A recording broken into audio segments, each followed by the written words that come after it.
अस्सलाम वालेकुम नाज़रीन, मैं हूं सीमल हाशमी और आप देख रहे हैं प्रोग्राम न्यूज़ नाइट। नाज़रीन, इस वक्त मैं मौजूद हूं सफ़ायर बे रूडा के camp office Ravi urban development authority, जो हमारे ना सिर्फ शहर के साथ, लाहौर के साथ एक नया शहर आबाद कर रही है, बल्कि हमारे प्यारे दरिया जो कहीं सुकड़ कर बड़ा इतना सा रह गया, उसका फैलाव, उसकी आबादकारी के ऊपर दोबारा से काम कर रही है। किस तरह से काम हो रहा है आपको दिखाते हैं, आए मेरे साथ। जी नाज़रीन, इस वक्त हम मौजूद हैं रूडा की टीम के साथ, जो हमें लेकर आई हैं रिवर वर्क्स जहाँ पर चल रहे हैं, और उसका पैकेज वन है, यानी कि फ़र्स्ट फेज़ में जहाँ रिवर ट्रेनिंग के ऊपर जो है वो पूरे का पूरा आप कंस्ट्रक्शन वर्क देख रहे हैं, क्रेन्स लगी हुई है, मशीनरी लगी हुई है, और डायरेक्टर हाइड्रोलॉजी मोहसिन अतीक साहब हमारे साथ हैं। अस्सलाम वालेकुम जी। वालेकुम अस्सलाम। सर, क्या हाल है आपके? सर, दफ्तर में बैठ के आपने मुझे बड़ी चीज़ें दिखाई भी, समझाई भी, लेकिन आपकी बात ठीक है कि मैं हमेशा आपसे एक सवाल करती हूँ कि ये ऑन ग्राउंड नज़र कब आएगा। तो आपने कहा मैडम आज फिर आ जाइए हमारे साथ, आपको ऑन ग्राउंड दिखाते हैं। और actually I am very impressed कि ये जितनी तेज़ी से यहाँ पर रिवर ट्रेनिंग वर्क्स का काम चल रहा है, दिस इज़ वेरी इम्प्रेसिव।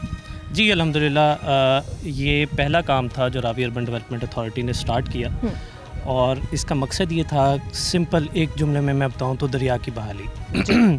दरिया, अगर आपका कैमरामैन दिखा सके जी जी, कि इस वक्त सिर्फ 50, 100, 150 डिपेंडिंग कि वो किस तरह थ्रेड्स में चलता है, तो दरिया सुकड़ के एक छोटा सा एक नाले की तरह बहता। बिल्कुल सही। नुमान भाई, जरा कैमरा घुमा कर दिखाइए जो मोहसिन साहब कह रहे हैं, क्योंकि यहाँ से मुझे नज़र आ रहा है कि वो बिल्कुल हल्की सी बीच में जो पानी की एक नदी टाइप कह लें, नाला टाइप कह लें, नज़र आ रहा है। हमारा रावी सुकड़ कर सिर्फ उतना रह गया, सिर्फ उतना रह गया। इंटरेस्टिंग बात मैं बताऊँ, इस साल जी जी जो लोएस्ट फ्लो जो हमारा दिसंबर, जनवरी, फरवरी में चलता रहा, तकरीबन 850 क्यूसिक्स। अच्छा। हमारा इस वक्त भी तकरीबन 850 क्यूसिक्स हमारा चल रहा है। और लाहौर में आप नहर जो देखते हैं, लाहौर ब्रांच कैनाल, जी जी, वो जब भर के चल रही होती है तो वो तकरीबन 400 क्यूसिक है। तो बस उतनी सी दो नहरों के बराबर पानी इसमें चल रहा है इस वक्त। तो दरिया तो ना हुआ। तो हमारा तो वो जो था कि 5 बड़े दरिया हैं, तो वो बड़े दरिया क्या, वो तो दरिया भी नहीं रहा, वो 4.25 रह गए। क्योंकि ये बिल्कुल 1/3 रह गया। एक्चुअली तो 3 ही रह गए हैं। रावी का भी यही हाल है, सतलुज का भी यही हाल है। तो जो दोनों ईस्टर्न रिवर्स हैं वो निकाल दें तो बाकी 3 दरिया हमारे बचते हैं। तो मकसद क्या है हमारा, यहाँ आप रिवर ट्रेनिंग देख सकते हैं। ये हम अपर प्रोमेनाड पे खड़े हैं, इसके साथ ही लोअर प्रोमेनाड। अच्छा, मुझे एक आसान ज़बान में ज़रा समझाइएगा। अक्सर लोग जो है वो जब ये शो देख रहे होते हैं तो दे वांट टू नो, बड़े आसान, कि रूडा असल में कर क्या रहा है। जगह जगह आपके बोर्ड्स लगे हुए हैं, और हमारे शोज़ से बहुत से लोगों को अवेयरनेस हो भी गई। आपको याद होगा कि कुछ साल पहले जब हम रूडा के शोज़ करते थे तो बहुत ज़्यादा क्रिटिसाइज़ भी किया जाता था लोगों की तरफ से कि पता नहीं ये क्या करने लगे हैं। सो नाउ व्हेन दे सी आपके डिफरेंट प्रोजेक्ट्स जो आपने कंप्लीट कर लिए, तो they are very impressed. Lahori बहुत इम्प्रेस हो रहे हैं। लेकिन वहीं पर लाहौरी, अगर मैं कहूँ कि आम ज़बान में, तो रिवर ट्रेनिंग क्या होता है? मतलब रिवर ट्रेनिंग को ज़रा आम लहजे में समझाइए कि उसमें किया क्या जाता है। हाँ, रिवर ट्रेनिंग जो है वो, इसका मतलब ये है कि दरिया को काबू में लाना। दरिया असल में क्या होता है, शहर हमारा फैलता जा रहा है और दरिया हमारा सुकड़ता जा रहा है। ये बात तो हमने इस्टेब्लिश कर ली। हाँ। लेकिन दरिया में जिस वक्त पानी आया तो ये जिसको कहते हैं बेफर के, ये हमारी इर्द गिर्द की आबादी को सारा डुबो सकता है। 88 में हमारा लास्ट बड़ा फ्लड आया था, उसके बाद छोटे मोटे आते रहे। बहरहाल ख़तरा मंडलाता रहता है। सैलाब कभी भी रोज़ रोज़ नहीं आते, 10 साल बाद भी नहीं आते। ये 50-100 सालों में एक दफ़ा को बड़ा फ्लड आता है जो फिर आपका सारा एक दफ़ा निज़ाम हिल जाता है। बिल्कुल। सो ये जो हम काम कर रहे हैं, ये हम क्या कर रहे हैं, हमने एक पूरी स्टडी करके, जिसमें कंप्यूटर सिमुलेटेड मॉडलिंग भी है, फिजिकल मॉडलिंग भी, हम एक प्रोटोटाइप बना के उसमें चेक करते हैं कि अगर फ्लड आया तो कितनी हाइट अटेन करेगा। ठीक है। हमने उतनी हाइट के ये बंद दोनों किनारों पे बना दिए। एक ये किनारा है, एक वो दूर आप देख सकते हैं हमारी मशीन लगी हुई है, वो जो उस तरफ है, एक किनारा उस तरफ, एक किनारा उस तरफ। तो ये बेसिकली हम किनारे पर खड़े हैं। ये हम किनारे पे खड़े हैं। ठीक है। वो अगला किनारा है, और दोनों के दरमियान 1 किलोमीटर का फासला है। ठीक है। अब ये 1 किलोमीटर में एक तो दरिया जो पहले छोटा सा बह रहा है, हम इसको वाइडन कर देंगे, ये पूरा फैल जाएगा इसमें। ठीक है। दूसरा, जिस वक्त फ्लड आएगा तो वो इन दोनों किनारों के अंदर अंदर रहेगा। अच्छा, मैं चाह रही हूँ कि ज़रा हम अगर एज तक जा सकें, तो यहाँ से जो नीचे है, मतलब इस किनारे तक दरिया आएगा ऊपर। अगर मैं आगे जा सकूँ, मतलब इस किनारे से आगे दरिया होगा, इस किनारे से वो उस किनारे तक। एग्जैक्टली। और ये जो नीचे एक और बंद नज़र आ रहा है हमें, वो किस लिए? आप मेरे साथ वाली विंडो में इसकी फुटेज भी देख सकते हैं जहाँ पर नीचे क्रेन्स लगी हुई हैं और उससे आगे ये जो पूरी बाउंड्री बनी हुई है, ये एक और सेमी बाउंड्री होगी। हाँ, उसकी ये हमारा एक तरह से एक एंटरटेनमेंट का एरिया होगा। ठीक है। लेकिन दरिया हमारा एक ऐसा एरिया था जहाँ पे लोग आते थे, सैर करते थे, उसको एंजॉय करते थे, नेचर को भी एंजॉय करते थे, इसके गिर्द कश्ती रानी भी होती थी एंड एवरीथिंग। तो अब लोग दरिया के करीब इसी तरह आ सकेंगे, ये एरिया इसलिए बनाया गया। अच्छा, ज़बरदस्त। और इसको ज़रा दरिया के करीब रखा गया है। ये जो ऊपर वाला है, इसका मकसद ये होगा कि दरिया, जैसा मैंने बताया, सैलाब जब आता है तो हाइट अटेन करता है, स्टॉप करने के लिए, फ्लड को स्टॉप करने के लिए फिर ये ऊपर वाला हमारा बंद है। बिल्कुल तो इस तरह से हमारा सारा प्लान। बिल्कुल सही। तो मोज़िज़, अब इस वक्त हम जहाँ पर खड़े हैं, आपके कहने का मतलब कि ये अगर खुदा न खास्ता कोई सैलाब का ख़तरा होता है या पानी ओवरफ्लो करता है तो ये जो पूरा बंद है वो उसको रोक देगा। तो इसको पूरा डिफ़ाइन कर दिया गया, लेआउट इसका हो गया। अब बिल्कुल सेंटर में जहाँ एक्चुअली पानी, कुछ सालों के बाद हमें ये जगह नज़र नहीं आएगी जी, यहाँ पानी नज़र आएगा जो कंट्रोल एक पूरे अपने बाउंड्री के अंदर रहेगा। उसका क्या प्लान है, वहाँ क्या किया जा रहा है, थोड़ा सा ज़रा वो भी समझाइए जी। अभी तो आपको ये सिर्फ मिट्टी के टेले नज़र आ रहे हैं, रेत नज़र आ रही है। जी जी। होता इस तरह से है कि हमने दोनों किनारों पे तो ये रिवर ट्रेनिंग कर लिया। ठीक है। अब ये लाहौर सियालकोट मोटरवे के करीब हमारा एक बनेगा छोटा सा, जिसको हम डैम कहेंगे। अच्छा। ये छोटा सा हमारा 15 फीट का डैम बनेगा जो पीछे पानी को रोक के एक झील नुमा पानी खड़ा कर देगा। वो जो पानी खड़ा करेगा तो पानी दोनों किनारों के दरमियान फैल जाएगा। अच्छा। ये दरिया का फैलाव अब जो हमारा पुराना रावी होता था, कुछ can't replicate the nature in all respects. वो तो हमारा जो सिंतास मुआहदे के फिर वो आफ्टर इफेक्ट्स हैं, उसमें तो कुछ लॉसेस हुए, लेकिन बहरहाल एज अ कंपनसेशन उससे फिर हमारा ग्राउंड वाटर रिचार्ज भी एक दफ़ा रिप्लेनिश होना शुरू होगा। ठीक है। इसमें जो हमारी आबी हयात थी वो भी इसमें दोबारा सही। तो अभी जो आप सियालकोट बाईपास की बात कर रहे हैं, ये तो फिर आपके उस रिंग रोड के चहारबाग के प्रोजेक्ट के बहुत करीब भी हो जाएगा। एग्जैक्टली। और एक और रिक्रिएशनल पॉइंट भी बन जाएगा, खूबसूरती अपनी जगह होगी। अब जहाँ पर बड़े हेल्दी इसके नताइज होंगे, वहाँ पर लोगों की एंटरटेनमेंट के लिए बड़े, मतलब वहाँ एक झील बन जाएगी। तो झील ये सारी हमारी यहाँ से लेके वहाँ तक का लेंथ है 9 किलोमीटर। अच्छा। तो 9 किलोमीटर ये साइड, जबरदस्त, 9 किलोमीटर अदर साइड। सो ये सारा फिर हमारा एंटरटेनमेंट की दरिया के किनारे वो हमारा एरिया बिल्कुल सही। और वो सेफ्टी के लिहाज से भी वो बड़ा एक इम्पॉर्टेंट एस्पेक्ट रहेगा दरिया के साथ, क्योंकि उसके जो टेक्निकल पॉइंट्स हैं वो तो आप हमें बता रहे हैं, हमें तो नज़र आएगा जी 2 झील भी आ गई, दरिया भी आबाद हो गया और शहर की खूबसूरती में रूडा ने 4 चांद लगा दिए जो कभी हुआ करते थे पहले। खूबसूरती भी, और जो हमारा पहला मकसद था वो था दरिया की बहाली, environment, ground water recharge, flood safety. तो ये हमारे, फिर उसके साथ जो हमारा नेक्स्ट पार्ट है वो है reconnecting river with the people. लोगों का और दरिया का एक कनेक्शन, उसकी सकाफत, उसको बहाल करना। बिल्कुल सही। सो ये भी उसके साथ साथ। बिल्कुल सही। तो सर अब कितना टाइम लगेगा? अब सवाल ये होता है कि क्योंकि मुझे पता है कि बड़ा इंटेंसिव ये काम है और कई फेजेस में इसको डिवाइड किया जा रहा है। ये इतना आसान नहीं है कि ओवरनाइट और ओवर 3 मंथ्स जो है वो आप डेडलाइन रख के इसको कंप्लीट कर लें, लेकिन अप्रॉक्सीमेटली ऑन द बुक्स कितना टाइम लगेगा इसको एक्चुअली जो है वो कंप्लीट होते हुए या कंप्लीशन के करीब पहुंचने में? ये फर्स्ट 3 किलोमीटर तो आप देख रहे हैं जो हमारा पैकेज 1 था, ये हमारा कंप्लीट हो गया। इसके आगे हमारा नेक्स्ट पैकेज स्टार्ट हो गया है। ये पैकेज 1 कितनी देर में कंप्लीट हुआ? ये पैकेज 1 तो हमारा, इसको थोड़ा टाइम लगा, हमारा एक पायलट प्रोजेक्ट था, इसमें प्रॉब्लम भी आई, so it took more than a year actually. जो नेक्स्ट है वो हमारा इससे डबल लेंथ में है। वो हमारी फोरकास्ट है कि हम विद इन 2025 चल रहा है, विद इन 2026 इंशाल्लाह हम उसको कंप्लीट करेंगे। पैरेलल में हमारी बाकी काम भी शुरू हैं। नेक्स्ट ये जो आप देख रहे हैं ये भी 3 किलोमीटर था, ये अभी हमारा चल रहा है, ये इंशाल्लाह हमारा मार्च अप्रैल में कंप्लीट हो जाएगा। इसकी एक्सटेंशन में जिसने इसको कनेक्ट करना है टिल लाहौर सियालकोट मोटरवे, वो भी हमारा इंशाल्लाह 2026 में ही कंप्लीट होगा। ज़बरदस्त। फिर एक प्रोजेक्ट रह गया हमारा जो डैम का प्रोजेक्ट है, it's a multipurpose dam. I think it will take time, वो थोड़ा सा हाँ, वो बाय द एंड ऑफ 2026 उसकी कुछ शक्ल नज़र आना शुरू हो जाएगी। ठीक है। फिर उसकी फिलिंग इंशाल्लाह विद इन नेक्स्ट मूनसून, तो अगले 2-2.5-3 साल में ये कंप्लीशन की तरफ जाता हुआ नज़र आएगा। बिल्कुल सही जी, good luck for that sir, and I really hope कि आपकी हर्डल्स दूर होती रहें और आपको ज़्यादा चैलेंजेस ना फेस करने पड़े और स्मूथली ये काम चल पड़े, क्योंकि मैं और लाहौरी जो हैं वो तो इंतज़ार कर रहे हैं कि जब ये कंप्लीट हो तो फिर हम भी देखें जो नया शहर आबाद हो रहा है और जो अहले नज़र आबाद कर रहे हैं उनकी नज़र कितनी दूर तक है, और लाहौर की खूबसूरती में भी, लाहौर की फ्लड सेफ्टी में भी, और यहाँ पर जो अनप्लान्ड सिटी हमारा है उसके कंपैरिजन में एक प्लान्ड सिटी जो है उसकी क्या शक्ल निकलेगी और किस कदर वो बेहतर भी होगा और डिफरेंट भी होगा।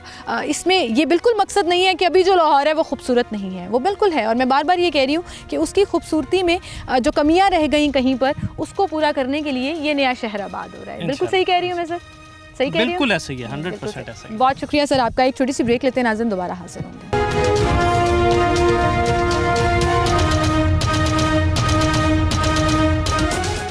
वेलकम बैक नाज़रीन, एक बार फिर से आपको खुशामदीद कहेंगे, और अब हम, आप देख रहे हैं मेरे बैकग्राउंड में, एक और नई जगह पर, एक और नए स्पॉट पर पहुंच गए हैं। ये उसी रिवर ट्रेनिंग वर्क्स के पैकेट 1 का एक पॉइंट है जहां पर हमारे साथ प्रोजेक्ट मैनेजर और डिप्टी डायरेक्टर राव इंतज़ार साहब बात करेंगे। अस्सलाम वालेकुम राव साहब, क्या हाल है राव साहब? अल्हम्दुलिल्लाह। राव साहब, आप तो बिल्कुल एक दूर दराज कह लें इलाके में, जो बाद में दूर दराज नहीं रहेगा, एक लाहौर की खूबसूरती में इजाफा करने के लिए, लाहौर को एक नई चीज़ देने के लिए, और पुराने लाहौर के किनारे पर एक खूबसूरत नया जो शहर आबाद हो रहा है, मैं तो हैरान रह गई हूँ यहाँ पर आपका जिस स्पीड से काम चल रहा है। जी बहुत शुक्रिया कि आप यहाँ पे आई हैं, आपने काम को विटनेस किया और इसको अप्रिशिएट भी कर रही हैं। तो बेसिकली ये रिवर ट्रेनिंग वर्क आप कह सकते हैं कि रूडा की बैकबोन है। जैसे कि रूडा का मतलब ही रावी अर्बन डेवलपमेंट अथॉरिटी है जी, कि रूडा को जो टास्क मिला कि जैसे ये रिवर रावी का कंट्रोल इंडिया के पास है, तो या तो ये ड्राउट में होता है या फ्लडिंग में होता है,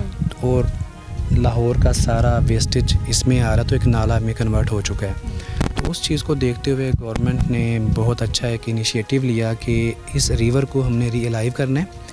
और जैसे कि इंटरनेशनल पूरी दुनिया में एक कंसेप्ट है कि रिवर्स के साथ सिटीज़ डेवलप होते हैं, तो उस चीज़ को मद्देनज़र रखते हुए एक प्रॉपरली रावी रिवर को रियलाइव करने के लिए इसको चैनलाइज करने का एक स्कीम निकाली गई, और बहुत बड़ा एक प्रोजेक्ट एग्जीक्यूट हो भी रहा है, और इंशाल्लाह next with in 3 or 4 years हमारी रिवर चैनलाइजेशन कंप्लीट हो जाएगी। और जैसा कि आप देख रही हैं कि ये जैसे अभी आपने स्टार्ट लिया कि एक आपको वीरान सा एरिया लग रहा है, क्योंकि ये रिवर की अबैंडन एरिया यहाँ पे कोई आबादी नहीं थी, कुछ भी नहीं था।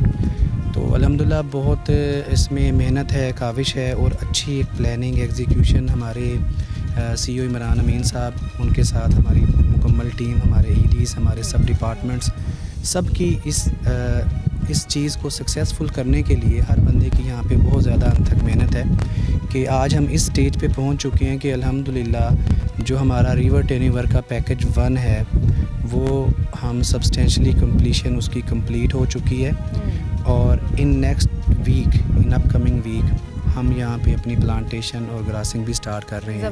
ज़बरदस्त जी, मुझे याद है पिछले 3-3.5 साल पहले जब हमने ये सारे काम शुरू किए थे, तो उस वक्त लगता था कि ये विज़न बड़ा ब्लरी सा है, शायद समझ नहीं आ रहा था लोगों को कि ये होना क्या है, और फिर बहुत ज़्यादा लोग सवाल भी उठा रहे थे, लोगों को समझ नहीं आ रहा था कि किस तरह से इसको लेकर चलना है। बहुत से इवन मीडिया चैनल और TV चैनल्स भी क्रिटिसाइजिंग फेज़ में चले गए, लेकिन मैं उस वक्त से लेकर आज तक इसको कवर कर रही हूँ। मैं करीबन 1-1.25 साल पहले यहाँ आई थी तो कुछ भी नहीं था, काम शुरू हुआ था, नया काम शुरू हुआ था, मशीनरी लगी हुई थी, लेकिन आज मैं देख रही हूँ कि बिल्कुल इंटायरली बदल गया है, और आई एम श्योर अगले 1-1.5 साल में इंशाल्लाह शक्ल ही बदल जाएगी। इसमें ये है कि कोई भी जो बड़ा प्रोजेक्ट होता है, जिसे आप स्टैटिक पॉइंट ऑफ व्यू से कहते हैं कि एक पूरे रिवर को हमने देखना होता है इस चीज़ में, तो उसके लिए सबसे बेसिक चीज़ उसकी अप्रोच होती है। तो सबसे पहले as a RUDA, as a contractors, as a consultant और वर्किंग करने के लिए सबसे पहले हमें अप्रोच रोड चाहिए थी यहाँ पे, जो कि नहीं थी, क्योंकि आप यहाँ पे देख सकती हैं कि हमारा टोटल मटेरियल जो स्टोन यूज़ हो रहा है वो सरगोदा से आता है। इस टाइम पे रूडा के रिवर टेनिंग वर्क पे जो नंबर ऑफ़ मशीनरीज़ है पाकिस्तान में किसी भी बड़े प्रोजेक्ट से ज़्यादा इस वक्त हमारे पास डिप्लॉयमेंट ऑफ मशीनरी है। तो उनकी मूवमेंट के लिए अप्रोच रोड सबसे इम्पोर्टेंट था, जो कि हमने कंप्लीट की और उसकी कंप्लीशन के बाद ही हम अपने स्पीड अप कर पाए इस प्रोजेक्ट को। और बेसिकली हमारा पैकेज 1 1 साल का था, लेकिन after the completion of approach road हमने 6 मंथ में इसको कंप्लीट किया है। और इसी तरह हमारा पैकेज 1 है, ये हमारा अप्रैल में कंप्लीट होना है, लेकिन in the end of February we will complete our project 100%। ज़बरदस्त। अच्छा, कितने पैकेजेस हैं टोटल इसकी बेसिकली ये थी कि एग्जीक्यूशन प्लान सबसे पहले बनाना पड़ता है, उसके लिए मैटर करता है आपका टाइम, आपका फाइनेंस। तो जैसे कि आपको पता है कि रूडा की रिवर चैनलाइजेशन की टोटल लेंथ 46 किलोमीटर है, जो कि बहुत ज़्यादा है। ये स्टार्टिंग पॉइंट है जहाँ पे हम लोग हैं, और ये मोहनल वाल तक इसने रिवर ने चैनलाइजेशन होके जाना है। तो उसको हमने 3 फेजेज़ में डिवाइड किया। फ़ेज़ 1 हमारा 14 किलोमीटर है, फ़ेज़ 2 16 किलोमीटर है, और फ़ेज़ 3 भी 16 किलोमीटर है। ठीक है। तो फ़ेज़ 1 हमारा जो 14 किलोमीटर है वो हमारा शाहदरा रेलवे ब्रिज से अपस्ट्रीम जो शाहदरा फॉरेस्ट है वहाँ पे कंप्लीट हो रहा है। अब उसको कंप्लीट करने के लिए इसको डिफरेंट पैकेजेस में डिवाइड किया गया। फ़ेज़ 1 में हमारे टोटल 10 पैकेजेस हैं। उन 10 पैकेजेस में से जो हमारे इस वक्त एग्जीक्यूशन में हैं पैकेज 1A, 2, 6 एंड 5, इस वक्त टोटल 5 पैकेजेस हैं जो हमारी अंडर द कंस्ट्रक्शन हैं, और उनमें से 2 पैकेजेस हमारे कंप्लीट हो चुके हैं। तो पैकेज 1 हमारा 3 किलोमीटर का है। इसी के ऑपोजिट जो आपको बैक साइड पे नज़र आ रहा है, रिवर के ऑपोजिट साइड पे, वो हमारा पैकेज 2 है। जो बिल्डिंग बारीक सा नाला सा आपको बिल्डिंग नज़र आ रही है, वो हमारे साइड कैंप है। बेसिकली साइड कैंप ऑफिस हैं, क्योंकि हमारी लेबर, हमारी मशीनरी, हमारा स्टाफ सारा यहीं पे स्टे करते हैं। कितनी लेबर लगी हुई है? लेबर अप्रॉक्सीमेटली अगर आप देखें सारे पैकेजेस को मिला के नियर अबाउट 2000 हमारे पास इस वक्त इसमें skilled, unskilled drivers, technical staff, non technical supporting staff मिला के नियर अबाउट 2000 वर्कर्स हैं जो कि यहाँ पे काम कर रहे हैं। क्योंकि इतने बड़े प्रोजेक्ट का ये फ़ायदा होता है, एक तो रूडा के लिए भी एक बहुत बड़ा इम्पैक्ट इसका है, नंबर 2 पूरे पाकिस्तान के लिए इसका इम्पैक्ट है, क्योंकि वर्कर्स यहाँ पे थ्रू आउट द पाकिस्तान यहाँ पे वर्किंग कर रहे हैं। बिल्कुल सही, जॉब एम्प्लॉयमेंट है जी, लोगों को रोज़गार मिला हुआ है। और लोगों से मुराद वो सिर्फ इस पैकेज पर है, आपके और बाकी प्रोजेक्ट्स के लोग तो अलग हैं। लेकिन अगर हम सिर्फ इसकी बात कर लें तो 2000 लोगों का मतलब है कि 2000 ख़ानदान जो हैं वो बरसरे रोज़गार हुए हैं इस प्रोजेक्ट से। ये भी बड़ी एक अच्छी बात आपने मेंशन की है। बहरहाल जी, बहुत शुक्रिया आपका, and good luck for this project. And जिस तरह से आपने स्पीड दिखाई है अपने पैकेज 1 में, आई एम श्योर आगे भी हमें इसी तरह से स्पीड में जो कंप्लीशन डेट होती है उससे पहले ही ये खुशखबरी मिल रही होगी कि ये पैकेज भी कंप्लीट हो गया और ये भी कंप्लीट इंशाल्लाह।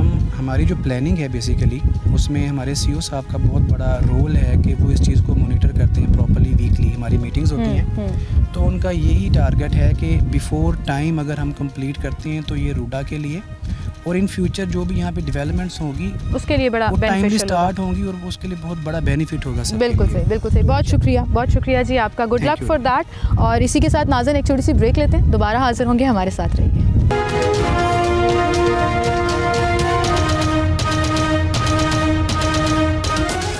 वेलकम बैक नाज़रीन, एक बार फिर से आपको खुशामदीद कहेंगे। और इस वक्त आप देख सकते हैं कि हम रिवर ट्रेनिंग वर्क्स पर मौजूद हैं। behzad उस्मान साहब हमारे साथ मौजूद हैं, जो कि इस प्रोजेक्ट पर रेजिडेंट इंजीनियर हैं। प्लानिंग फेज़ से लेकर एग्जीक्यूशन तक इंजीनियरिंग पॉइंट ऑफ व्यू से कितना इस पर काम हुआ, कितनी प्लानिंग हुई, इस सारी चीज़ों पर हम बात करेंगे। अस्सलाम वालेकुम जी। वालेकुम सलाम। क्या हाल है सर? अल्लाह का शुक्र जी, बिल्कुल ठीक। हम देखते हैं कि बहुत सी चीज़ें ऑन पेपर कुछ और होती हैं, इन मीटिंग्स कुछ और होती हैं, और फिर एग्जीक्यूशन जिसे रियल टाइम फैक्टर्स कहते हैं उस पर वो आकर हिट करते हैं। तो ज़रा प्लानिंग फेज़ से हमें लेकर चलिए कि कितना टाइम लगा और कितना मुश्किल था। ये जो मेन प्लानिंग इसकी शुरू हुई थी ये 2014 में शुरू हुई थी, और उसके बाद इसके ऊपर सारी फिजिबिलिटीज़ हमने बनाना शुरू की और इसका प्लानिंग करना शुरू किया कि कितना फ्लड पीछे से आएगा जिसे हमने रिटेन करना है और सिटी को भी बचाना है और ये प्रोजेक्ट भी कंप्लीट करना है। बिल्कुल। तो 2014 से हमने ऑनवर्ड शुरू किया इसके ऊपर रिसर्च, इसके डिफरेंट मॉडल्स बनाए, उसमें इसको थ्रेटिकल मॉडल्स में भी देखा और नंदीपुर में इसके फिजिकल मॉडल्स बना के उसके ऊपर रिसर्च की गई। वो बड़ा इंटरेस्टिंग था। जी जी, हमने हमारे पास फुटेजेस में मौजूद है नाज़रीन, साथ वाली विंडो में देखिए कि बाकायदा ये जो आपको ऑन अ लार्जर स्केल जो 1000 किलोमीटर का वाया, सॉरी 1 किलोमीटर का वाया और 1000 मीटर का वाया, और ये जो सारी बेड्स बनाए जा रहे हैं, ये नंदीपुर में एक्चुअली इसकी ऑन ग्राउंड एग्जीक्यूशन की, और उसके मुताबिक ही हमने इसका पूरा फ्लड कंट्रोलिंग सिस्टम को डिज़ाइन किया और उसके मुताबिक एग्जीक्यूशन किया। तो ये फेज़ हमारा 2019 से 20 के दरमियान कंप्लीट हुआ। उसके बाद 21-22 के अंदर हमने इसकी फिजिबिलिटीज़ शुरू कर दी और ऑन साइट एग्जीक्यूशन स्टार्टिंग के ऊपर आ गए। तो आप ऑन साइट मौजूद होते हैं जब से इसकी एग्जीक्यूशन शुरू हुई है? जी, मेरी टीम और मैं जो है ऑन साइट इसके जितने काम हैं, डिज़ाइन और जो हमारी फिजिबिलिटीज़ बनी है उसके मुताबिक एग्जीक्यूशन सेम उसको हम जो है वेरीफाई करते हैं और उनको चेक करते हैं कि as per that standards, international जो स्टैंडर्ड्स हैं रिवर्स के और उसकी वर्किंग के, उसके मुताबिक इंश्योर करते हैं। ज़बरदस्त। तो उसमें ये है कि आपको चैलेंजेस क्या क्या फेस करना पड़ रहे हैं? कोई प्रॉब्लम्स आ रही हैं? कोई असल इसमें ये होता है कि हमारे क्योंकि ये रिवर है, इसके अंदर फ्लड सीज़न भी आता है, मानसून आता है, तो उसके अंदर जब यहाँ पर पानी की कैपेसिटी इंक्रीज़ हो जाती है और काफ़ी दफ़ा आपने ये भी देखा होगा कि आपको सेट अलर्ट हो जाता है कि इंडिया से पानी आ रहा है, क्योंकि उनका डैम जब भर जाता है तो वो पानी हमारे पे छोड़ देते हैं। They don't care कि पाकिस्तान में सैलाब आ रहा है या नहीं आ रहा। बिल्कुल। तो उसको वो सारे पैरामीटर्स को देखते हुए हमें एग्जीक्यूशन में थोड़े से चैलेंजेस आते हैं, लेकिन उसको अल्हम्दुलिल्लाह रूडा की टीम भी और हमारी जो कंसल्टेंट टीम है वो प्रॉपर, हम इसको वेल अवेयर रहते हैं इसके साथ, तो हम उसको कैटर फॉर कर लेते हैं। बिल्कुल सही जी, ज़बरदस्त जी। ये जो छोटी सी एक जगह नज़र आ रही है, ये जो बीच में कहीं कहीं पानी है, नुमान भाई ज़रा दिखाएं, ये इतना सा रावी रह गया बेचारा हमारा, और ये इसको फैलाया जा रहा है, तो इसकी प्लानिंग कोई आसान नहीं होती, और इसको अगर मैं गलत नहीं हूँ तो मुझे बताइएगा कि इसको आर्टिफिशियली एक सस्टेनेबिलिटी दी जाएगी और उसके बाद फिर चल होगा, ऐसा ही है? ऐसा इसमें ये है कि आर्टिफिशियली सस्टेनेबिलिटी ऐसे है कि हम दोनों तरफ से चैनलाइज कर देंगे रिवर को, जो 1 किलोमीटर आपको पहले बताया कि 1 किलोमीटर उसके वाइड होगा, और इसको एक वेयर स्ट्रक्चर हम बनाएंगे जो पानी को रोकेगा और उसके बाद एक पूरी लेक फॉर्मेशन हो जाएगी। बिल्कुल सही। उससे बेनिफिट बहुत सारे हैं कि एक तो हमारा जो वाटर टेबल रिचार्ज होगा, दूसरा जो जितना फ्लड लाहौर को आपने देखोगे 1988 में जो फ्लड आया उसमें बहुत सारे जो मामलात हुए, चीज़ें हुई, तो उसको हम रिटेन भी कर रहे हैं कि फ्लड को भी रिटेन कर रहे हैं कि अगर इंडिया मैक्सिमम अपने स्पिलवे छोड़ भी देता है तो हम उसे रिटेन कंट्रोल कर सकें। ज़बरदस्त। सेफ पैसेज के ज़रिए हम अपने एंड तक पहुंचे इंशाल्लाह। बहुत शुक्रिया जी आपका, आप हमारे साथ मौजूद थे। और सबसे अच्छी बात अगर हम रूडा की करें तो वो ये है कि ना सिर्फ इस पर तमाम एंगल से, वो चाहे इंडिया से पानी छोड़ने का एंगल हो, वो चाहे शहर की खूबसूरती में इजाफा करने का एंगल हो, वो चाहे कल्चर से जो है वो जुड़ने की बात हो, वो चाहे इतने से रावी को इतने वाया पे फैलाने की बात हो, उन तमाम चीज़ों का ख्याल रखा जा रहा है। और मुझे गारंटी है, मुझे लग रहा है, आई कैन सी इट कि इन फ्यूचर जो है ये एक बहुत खूबसूरत शक्ल निकाल कर बाहर आएगा, और हम लाहौरी जो हैं इन तमाम जगहों पे जहाँ सिर्फ आज मैं और रूडा की टीम मौजूद हैं, यहाँ आएंगे और इसको एंजॉय भी करेंगे और देखेंगे कि ये प्रोजेक्ट जब कंप्लीट हो जाएगा तो किस कदर खूबसूरत लगेगा। एक छोटी सी ब्रेक लेते हैं, दोबारा हाजिर होंगे।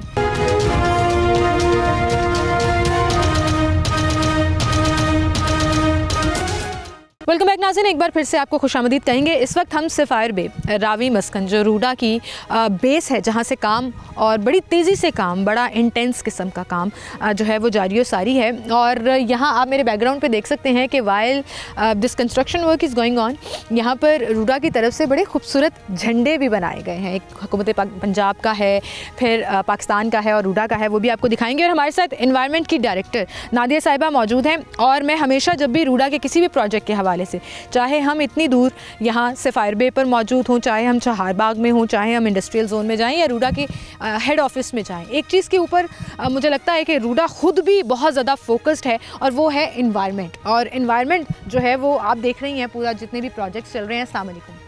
वालेकुम सलाम। क्या हाल है जी आपके? मैंने सही कहा कि रूडा का प्राइम फोकसेस में से एक फोकस जो है वो इन्वायरमेंट है लाहौर का। बिल्कुल, आपने सही कहा। और अभी आप यहाँ पर आई हैं, अभी आपने साइट विज़िट भी किया और कंस्ट्रक्शन एक्टिविटीज़ भी आपने देखी हैं, और इसकी डेवलपमेंट फेज़ भी आप देख रही हैं, और ये भी देख रही हैं कि हमारे दोनों प्रोमिनेट्स अपर एंड लोअर काफ़ी हद तक उनके ऊपर कंस्ट्रक्शन कंप्लीट हो चुकी है। पहले फेज़ की हम बात कर रहे हैं जी। गला मेरा थोड़ा सा ख़राब है, सो जी कोई बात नहीं। अच्छा, अब अगर मैं कंस्ट्रक्शन SOPs की बात करूं जो कि हमारे एनवायरनमेंट से रिलेटेड है, क्योंकि हम इंटरनेशनल बेस्ट प्रैक्टिसेस के ऊपर काम कर रहे हैं और जो कंस्ट्रक्शन बेस्ट प्रैक्टिसेस हैं एनवायरनमेंट को लेके वही हम यहाँ पे इम्प्लीमेंट भी कर रहे हैं जी। उसके अंदर पूरी डॉक्यूमेंटेशन मौजूद होती है, उसके अंदर पूरे प्लान्स बनाए जाते हैं, उसमें एनवायरमेंटल NOC से लेकर और फिर उनकी इम्प्लीमेंटेशन की हम बात करते हैं। अच्छा, उसके लिए ये ज़रूरी होता है कि हम प्रॉपरली मंथली उसकी रिपोर्टिंग जारी करते हैं और उनकी इम्प्लीमेंटेशन और प्रोजेक्ट मॉनिटरिंग रिपोर्ट्स उसके अंदर शामिल होती हैं। सो हमारा जो ये रिवर ट्रेनिंग वर्क्स है इनका पार्ट फेज़ 1 पे हम काम कर रहे हैं। सो इसकी सारी डॉक्यूमेंटेशन और जितनी रिपोर्टिंग है इसमें एनवायरमेंटल मॉनिटरिंग भी शामिल होती है। ठीक है। अच्छा, इसमें रूडा का अपना हायर करते हैं, अपना डिपार्टमेंट ही सिर्फ इसको मॉनिटर करता है या गवर्नमेंट ऑफ पंजाब का जो एनवायरमेंट जी डिपार्टमेंट है एनवायरमेंट प्रोटेक्शन डिपार्टमेंट को भी ये शेयर होती हैं रिपोर्ट्स और इसीलिए रिपोर्टिंग की जाती है क्योंकि फिर हमने जब हमारा NOC एक्सपायर होता है 3 साल के लिए इनिशियली मिलता है किसी भी प्रोजेक्ट के लिए, ठीक है, और फिर उसके रिन्यूअल के लिए जितनी रिपोर्टिंग होती है कंप्लायंस रिपोर्ट्स के बाद फिर हमारा NOC रिन्यू हो जाता है। ठीक है। सो उसके लिए ये ज़रूरी होता है कि वो रिपोर्टिंग हुई हुई हो, गवर्नमेंट डिपार्टमेंट्स भी ऑन बोर्ड हो जी, तो वो ऑन बोर्ड होते हैं। सही। फिर कहीं भी किसी डिपार्टमेंट को उसका डेटा चाहिए होता है, जिस तरह से स्मॉग ऑपरेशंस हैं और जिस तरह से इसकी इम्प्लीमेंटेशन रिपोर्ट्स हैं, तो वो फिर हेल्पफुल होता है। बहुत से दूसरे प्रोजेक्ट के लिए भी हेल्पफुल हो सकता है, उसमें एकेडमिया भी शामिल हो जाता है। और अभी आपने देखा कि हमारे पास एकेडमिया से बच्चे भी हैं, इंटर्न्स भी हैं और वो अपने रिसर्च के लिए भी आते हैं जी, तो वो भी हमारे साथ काम कर रहे हैं, उनको भी अपॉर्चुनिटी मिल रही है। तो जाहिर बात है एक कंपोज डेटा जब उनको मिलेगा तो वो फिर उनकी रिपोर्ट्स के लिए वही है वो हेल्पफुल होता है। बिल्कुल सही। अच्छा, रूडा के बहुत से ऐसे प्रोजेक्ट्स जो साइमल्टेनियसली चल रहे हैं और उसमें जो आप एनवायरनमेंट एस्पेक्ट की बात करते हैं, हमने देखा कि किस तरह से सर्दियों में स्मॉग के हवाले से रूडा बड़ा एक्टिव रहा और हमें अब कंट्रोल करने से पहले प्रिवेंशन की तरफ जाने की बहुत ज़्यादा ताकीद की जाती है कि अब पूरा साल जो है वो इसके ऊपर, अब आपकी कंस्ट्रक्शन वर्क्स चल रही हैं मुख्तलिफ साइट्स पर, इन्वायरमेंट फ्रेंडली उसको कैसे और किस तरह से बनाया जाता है, क्या चेक्स एंड बैलेंसेस हैं जिनको आप मेक श्योर करती हैं कि वो हो? जी, पहले तो है कि जो मटीरियल ट्रांसपोर्टेशन है, जिस तरह से गवर्नमेंट ऑफ द पंजाब की गाइडलाइंस होती हैं कि वो कवर्ड होना चाहिए, हम उसको इंश्योर कराते हैं। इसी तरह से जो वाटर स्प्रिंकलिंग है कि डस्ट सप्रेशन रहे और डस्ट इस तरह से फ्लाइंग डस्ट की शक्ल में आपको ना नजर आए, उसको इंश्योर किया जाता है। और उसके साथ साथ जो HSE की प्रैक्टिसेस हैं जिसमें लेबर भी आ जाती है, कैंप मैनेजमेंट भी आ जाती है और ट्रैफिक मैनेजमेंट प्लान है कि वहाँ पे जो लोग हैं वो अफेक्ट ना हो आपकी जो प्रोजेक्ट ट्रैफिक है उससे। सो वो सारी चीज़ें जब शामिल होती हैं तो वो एक बड़ी अच्छी प्रैक्टिस आपको सामने आती है और उसी की बेस पे फिर वो रिपोर्टिंग की जाती है। बिल्कुल सही। इसी तरह से जब लैब्स वगैरह हायर की जाती हैं तो वो वहाँ की एयर क्वालिटी को जांचने के लिए और वेस्ट वाटर की क्वालिटी को जानने के लिए सरफेस वाटर और ग्राउंड वाटर क्वालिटी किया जाता है सारा। जी बिल्कुल। तो वो लैब्स की रिपोर्ट्स भी ये इंडिकेट करती हैं कि आया हमारा प्रोजेक्ट इस चीज़ को कैटर कर रहा है या नहीं कर रहा। सो वो सारी रिपोर्टिंग हमारे पास होती है और वो उसी प्रोजेक्ट की कॉस्ट के अंदर उसको शामिल किया जाता है। कोई इन्वायरमेंटल चैलेंजेस जो आपको इस सफ़ायर बे यानी कि जहाँ पे रिवर ट्रेनिंग वर्क्स चल रहा है और यहाँ पर दरिया, हम तो आबादियाँ आबाद करते हैं, घर आबाद करते हैं, यहाँ दरिया आबाद किया जा रहा है और ये बड़ा इंटरेस्टिंग एक एलिमेंट है कि कुछ ही सालों के बाद ये सूखी पड़ी बंजर ज़मीन जिन्हें रिवर बेड्स कहा जाता है, जहाँ रेत मट्टी और पता नहीं क्या क्या और पानी नहीं था, एक सिर्फ पानी नहीं था, अब कुछ ही अरसे में कुछ ही सालों में हमें ये पानी से हरा भरा जिसे कहते हैं ना वो नज़र आएगा। तो इसमें कुछ चैलेंजेस, एनवायरमेंटल चैलेंजेस जो आपको फेस करना पड़ रहे हैं? एनवायरमेंटल चैलेंजेस यही हैं कि क्लाइमेट चेंज चैलेंजेस है हमारे पास। वैसे जब हमें रेनफॉल चाहिए, रेनफॉल नहीं है, जिस तरह से अभी आपने देखा कि लास्ट 3 मंथ्स के अंदर हमारा 40% रिडक्शन है रेनफॉल के अंदर। बिल्कुल, इस दफ़ा मानसून में भी उतनी बारिश नहीं हुई। हाँ जी, तो वो ये सारी चीज़ें जो हैं क्योंकि सीज़न के अंदर आपको बारिश चाहिए तो फिर वो जो आपका रेनफॉल पैटर्न है वो आपका क्लाइमेट पैटर्न को तय करता है या वेदर पैटर्न्स आपके वो उसको डिटरमिन करता है। सो अगर पानी नहीं, बारिश नहीं है तो फिर आपका जब मानसून सीज़न आएगा या जब जो फ्लड सीज़न है फिर वो भी ट्रिगर करता है, क्योंकि जाहिर बात है जब ज़्यादा गर्मी पड़ती है तो फिर पानी भी उसी तरह से आपको फेस करना पड़ता है। सो ये चीज़ें हैं। अभी आप देख रही हैं कि अभी ये कन्फाइनमेंट आपको नज़र आने लग गई है कि ये जो हमारा रिवर बेड है ये 1000 मीटर की जो विड्थ है ये अभी कवर होती जा रही है इसके अंदर, जिस एरिया में हम खड़े हैं यहाँ पे यू कैन सी इट। सो ये सारी चीज़ें हैं कि क्लाइमेट चेंज इम्पैक्ट्स और क्लाइमेट चेंज स्टडीज़ हमारे डिज़ाइन में शामिल हैं। सो उसके मुताबिक ही देख के जो हमारा डिज़ाइन शेड्यूल है या कंस्ट्रक्शन कंस्ट्रक्शन शेड्यूल उसके बाद बनता है, वो उसके मुताबिक फिर बनाया जाता है, सो दैट के वेदर को कैटर करने के बाद फिर हमारा जो उसकी कंस्ट्रक्शन एक्टिविटी है वो उसको टाइमलाइन उस तरह से सेट की जाए। बिल्कुल सही, बिल्कुल सही जी। बहुत शुक्रिया आपका, आप हमारे साथ मौजूद थी नादिया जी, और इसी तरह से काम करते रहिए, क्योंकि आपके काम करने से और आपके इस तरह बेहतरीन तरीके से काम करने से हमारा लाहौर जो है उसका फ्यूचर बड़ा सिक्योर हो जाएगा एनवायरनमेंट वाइज। और बहुत सी ऐसी चीज़ें हैं जो हम सिर्फ सुनते हैं, पढ़ लेते हैं, सोशल मीडिया पर देख लेते हैं। आज मैं आपको एक्चुअली दिखाने आई हूँ। मेरे बैकग्राउंड में आप देख सकते हैं कि किस तरह से काम यहाँ पर जारी व सारी है, और जब ये कंप्लीट हो जाएगा तो ना सिर्फ खूबसूरती में, ना सिर्फ लाहौर में जो है वो एक चीज़, एक नया शहर आबाद हो जाएगा, बहुत एनवायरनमेंट फ्रेंडली भी होगा। जो ऑलरेडी अनप्लान्ड किस्म का हमारा शहर है उसके ऊपर इसके बड़े इम्पैक्ट्स आएंगे, जो इंशाल्लाह मैं और आप मिलकर देखेंगे। इसी के साथ आपसे इजाज़त चाहूँगी, अपना ख्याल रखिएगा, अल्लाह हाफ़िज़।